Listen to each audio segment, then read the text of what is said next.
Amis joueurs, bonjour, je suis ravi de vous retrouver pour cette nouvelle vidéo, cette toute nouvelle vidéo sur la chaîne. C'est toujours Thomas et vous êtes sur Il était un jeu. Je suis ravi de vous proposer une vidéo de retour des explications de jeu, les règles du jeu détaillées et pour un jeu dont j'apprécie énormément les auteurs, deux auteurs du sud de la France. C'est Alexandre Aguilar et Romaric Gallonnier, un jeu édité chez Lumberjack. Ce jeu, c'est Chat de poche. Mais avant d'aller plus loin, je vous invite à mettre votre meilleur pouce, à vous abonner, à activer la petite cloche. Vous serez ainsi au courant des prochaines vidéos que je vous diffuserai sur la chaîne. Maintenant que c'est fait, je vous laisse vous installer confortablement. On va découvrir ensemble les règles détaillées de Chat de poche.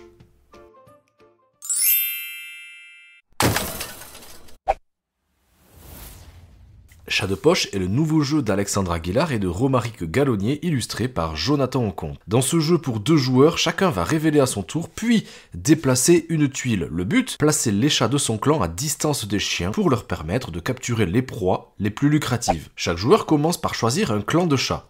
Chaque clan est composé de 5 tuiles chats et d'une carte clan de la même couleur. On mélange ensuite les 10 tuiles chats avec toutes les autres tuiles, les proies et les chiens. On peut maintenant les disposer face cachée selon un carré de 5 par 5, comme ceci.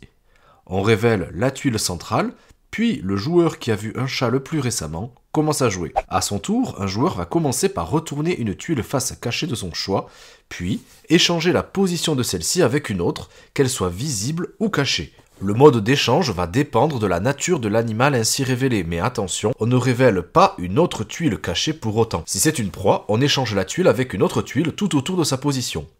Si c'est un chat, on échange la tuile jusqu'à 2 cases maximum dans sa ligne ou dans sa colonne. Si c'est un chien, on aura le choix cette fois-ci de toute la ligne ou de toute la colonne pour l'échange, et attention à ne pas modifier l'orientation de cette tuile chien. La fin de partie intervient lorsque la dernière tuile cachée du jeu est révélée et déplacée. On peut désormais résoudre les attaques et les captures. D'abord, les chiens vont attaquer, c'est-à-dire qu'on va retourner et donc éliminer les chats ciblés par les flèches directionnelles des tuiles chiens. Pour les chats restants, on procède au décompte des captures. Pour chaque tuile proie, chaque clan calcule sa valeur d'attaque en additionnant les points d'attaque de ces tuiles chats se situant directement adjacents à une tuile proie.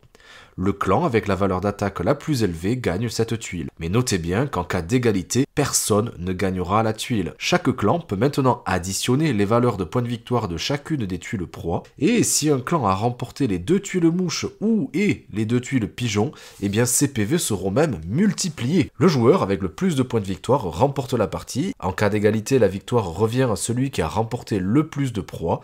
Sinon, les joueurs se partagent la victoire, sauf si vous jouez avec les justiciers. Eux gagneront toujours les égalités, ils sont trop mignons! Une tuile chat qui présente ce logo patte de chat est définie comme le chef de clan.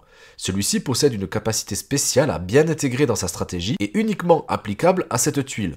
De plus, chaque clan possède un effet de clan, qu'il soit permanent, c'est-à-dire que cet effet sera applicable par le joueur lors de son tour, ou bien un effet de fin de partie, qui interviendra donc, vous l'aurez compris, en fin de partie. Ainsi, on a les griffes du roi qui proposent comme pouvoir permanent que le joueur, quand il va révéler un chat, il pourra l'échanger avec n'importe quel chien visible à la place, et un effet de chef de clan, c'est-à-dire qu'avant l'attaque des chiens, si cette tuile de chef de clan est adjacente à un ou des chiens en fin de partie, on pourra modifier l'orientation de cela. Les gourmands qui nous dit que pour chaque proie attrapée, ça nous rapportera 1 point de plus, et il pourra également attraper les proies, en tout cas pour le chef, qui lui sont diagonalement adjacentes. Globalement, les tuiles sont un peu moins puissantes, ce qui permettra donc de rapporter 1 point de plus, vous l'aurez compris. Notez d'ailleurs que ces 2 clans sont conseillés pour vos premières parties, afin de vous familiariser avec les règles, et notamment les modalités des échanges de tuiles. On retrouve ensuite les malfrats, qui dit que pour chaque malfrat encore visible,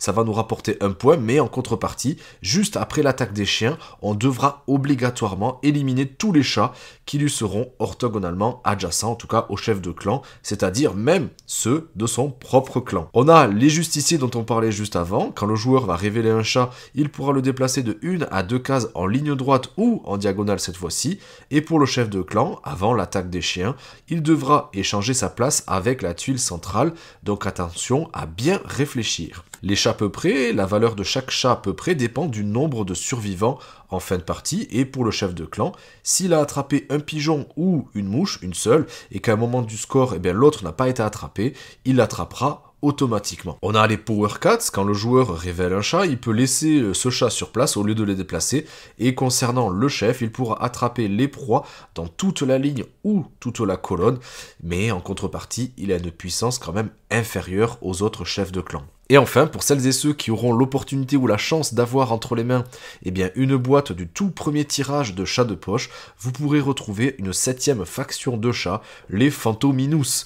Quand le joueur révèle une proie, il peut déplacer n'importe quelle proie visible à la place, mais attention, pour le chef de clan, il ne pourra pas être attrapé par un chien normal, c'est un fantôme. Vous l'avez vu, Chat de poche, c'est un jeu qui est plutôt mécaniquement très intéressant et plutôt fluide et facile à comprendre. Je retourne une tuile, je l'échange avec une autre selon les modalités de la nature, en tout cas de l'animal que je vais révéler. Mais au niveau tactique, il y a quand même une certaine et une vraie marge de progression. Pour y avoir joué de nombreuses fois, notamment avec l'un de ses auteurs, Alexandre Aguilar pour ne pas le citer, j'ai jamais gagné. Voilà, autant qu'on se le dise, il m'a poutré à chaque fois. Donc peu importe la configuration, peu importe l'utilisation des pouvoirs permanents, de fin de partie, de chef de clan, etc. Et peu importe finalement le clan qu'on pourrait choisir, les joueurs expérimentés, eh bien, ils ont quand même un sens tactique plus prononcé, mais je vais pas vous dévoiler les petits secrets. Au niveau rejouabilité, il y a quand même de quoi faire, c'est le genre de jeu en duel où on a toujours envie d'une revanche, c'est le genre de jeu aussi où c'est proposé aussi dans les règles de jeu peut-être faire une sorte de draft pour faire partie, revanche, peut-être label aussi, avec des factions, des clans de chats à chaque fois différents, qui vont amener une stratégie, plutôt même une tactique et une approche vraiment différente à chaque fois. Donc voilà, j'espère que cette vidéo vous aura plu et je peux que vous inviter à aller découvrir vous aussi par vous-même Chat de poche. Si cette vidéo vous a plu, vous savez ce qu'il vous reste à faire, les pouces, les likes, les commentaires, les partages, on s'abonne, on active la petite cloche et je vous laisse avec le catalogue de vidéos qui s'affiche juste à mes côtés pour aller voir ce que je vous ai profilé et proposé dernièrement sur la chaîne. Et moi je vous dis à très très vite sur Il était un jeu. Ciao les amis. Miaou. N'importe quoi.